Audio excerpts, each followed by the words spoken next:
ঠাকুর মাস্টারকে তিরস্কার করতে করতে বলছেন, বাপ মা মানুষ করলে, এখন কতক ছেলে পুলে হলো, মাগ নিয়ে বেরিয়ে এলে। বাপ মাকে ফাঁকি দিয়ে ছেলে মাগ নিয়ে বাউল বৈষ্ণবী সেজে বেরো।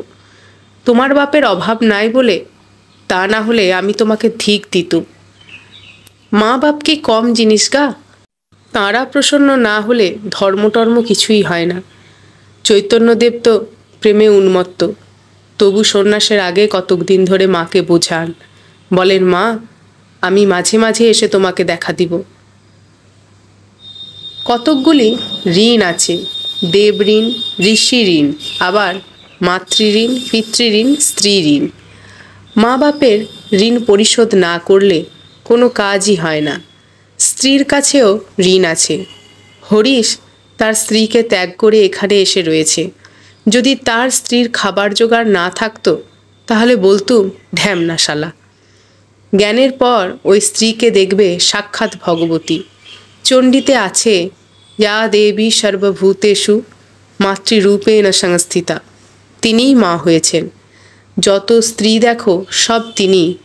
আমি তাই বৃন্দেকে কিছু বলতে পারি না। কেউ কেউ শোলক ঝাড়ে লম্বা লম্বা কথা কয়, কিন্তু ব্যবহার আর এক রকম করে। রামপ্রসন্ন ওই হটযোগীর কিসে আফিম আর দুধের জোগাড় হবে এই করে করে বেড়াচ্ছে, আর বলে, মনুতে সাধু সেবার কথা আছে, এদিকে বুড়ো মা খেতে পায় না, নিজে হাট বাজার করতে যায়। তবে একটি কথা আছে, যদি প্রেমোন্মাদ হয় তাহলে কে বাপ, কে বা মা, কে বা স্ত্রী? ঈশ্বরকে এত ভালোবাসা যে পাগলের মতো হয়ে গেছে, তার কিছুই কর্তব্য নাই, সব ঋণ থেকে মুক্ত। প্রেমোন্মাদ কীরকম জানো? সে অবস্থা হলে জগৎ ভুল হয়ে যায়।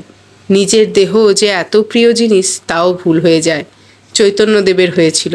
সাগরে ঝাঁপ দিয়ে পড়লেন, ক্ষুধা নাই, তৃষ্ণা নাই, নিদ্রা নাই, শরীর বলে কোনো বোধই নাই।